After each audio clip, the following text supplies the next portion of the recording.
Alright, so in this video, we're going to be solving the equation x to the power of x is equal to 8. So, at first glance, this problem may look challenging. So, to solve this, I'm going to first start by taking the ln, or natural log, on both sides. So I'll get ln x to the power of x is equal to ln 8. And a helpful property that comes with logarithms is that if I have something in the form ln a to the power of b, I can move this exponent to the front, so this turns into b times ln a. So in this case, I have ln x to the power of x, and I can move x to the front. So now I get x times ln x is equal to ln 8. Now from here, I'm going to use another formula that states that if I have something in the form w of a times e to the power of a, this is equal to a. And this is something known as the W-Lambert formula. So if I take the w of something in the form a times e to the power of a, it's going to equal a. So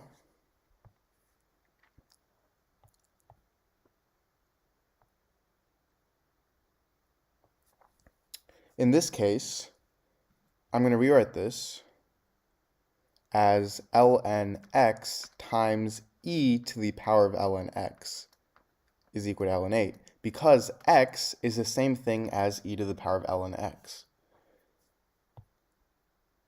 So now I can use this formula. So I'm going to take the w on both sides. So I have w of ln x times e to the power of ln x is equal to, what I have to do on one side, I have to do the other side. So I w of ln 8. And this simply turns into e to the power of ln x is equal to, ln x is equal to w of ln 8. And then now I'm going to take e to the power of both sides. So I get e to the power of ln x is equal to e to the power of w of ln 8. And e and ln cancel out. So I get x is equal to e to the power of w of ln 8. So this is my value of x. If you haven't already, please make sure to subscribe, leave a like, and share this to any of your friends and family members. And I have a lot of problems like these on my channel, so please make sure to go ahead and check them out. Thank you guys for watching. Alright, so in this problem, I have 2 to the power of 3 to the power of 4 to the power of x is equal to 512. So to solve this, I'm going to first start by rewriting 512. So 512, this is the same thing as 16 times 32. And now I can write this as 2 to the power of 3 to the power of 4 to the power of x is equal to 16 times 32.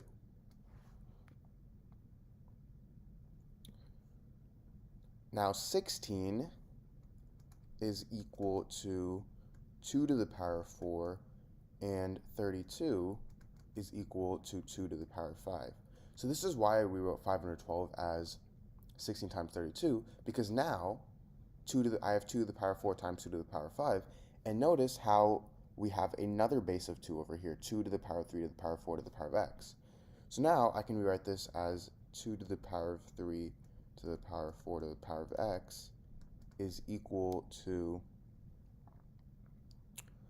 2 to the power of 4 times 2 to the power of 5. Now all my terms are bases of 2. Now if I have something in the form a to the power of m times a to the power of n, this is equal to a to the power of m plus n.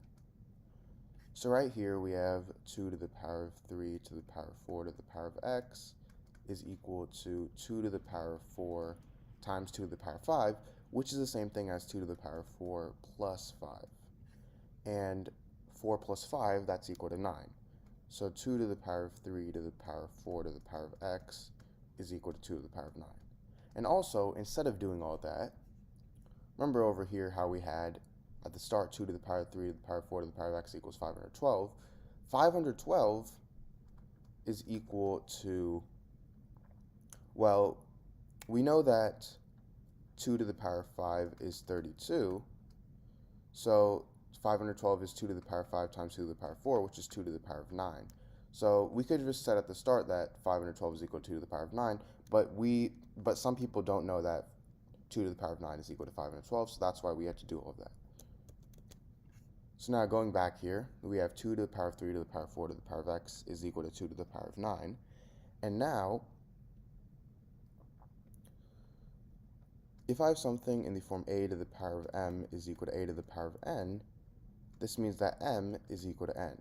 So in this case, we can say that m is equal to 3 to the power of 4 to the power of x, and n is equal to 9. So because these two bases are the same, this means that 3 to the power of 4 to the power of x is equal to 9.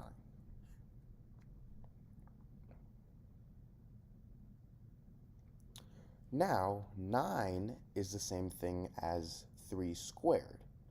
So now I have 3 to the power of 4 to the power of x is equal to 3 squared. And now again, I can use this property because both my bases are the same. So this means that 4 to the power of x is equal to 2. And now 4 is the same thing as 2 squared. So I get 2 squared to the power of x is equal to 2. And if I have something in the form a to the power of m to the power of n, this is equal to a to the power of m times n. So 2 to the power of 2 to the power of x is going to equal 2 to the power of 2 times x, which is 2 to the power of 2x. This is equal to 2. Now, I'm going to use this property again. 2 is the same thing as 2 to the power of 1, so then because these two bases are the same, I get 2x is equal to 1. And now, if I divide both sides by 2, these two cancel out, and I get x is equal to 1/2. So now, to check, my original equation was 2 to the power of 3 to the power of 4 to the power of x is equal to 512. So I have 2 to the power of 3 to the power of 4 to the power of x is equal to 512. And we said that x is equal to 1/2. So I have 2 to the power of 3 to the power of 4 to the power of 1/2 is equal to 512. Now, I'm going to work my way down from the top. So I first start with 4 to the power of 1/2. Now, 4 to the power of 1/2 is the same thing as the square root of 4. And the square root of 4 is equal to 2. Meaning I have 2 to the power of 3 to the power of 2 is equal to 512. Now from here, 3 to the power of 2 is equal to 9. So I have 2 to the power of 9 is equal to 512. And finally, 2 to the power of 9, that's equal to 512, as we already said at the start. So we get 512 is equal to 512.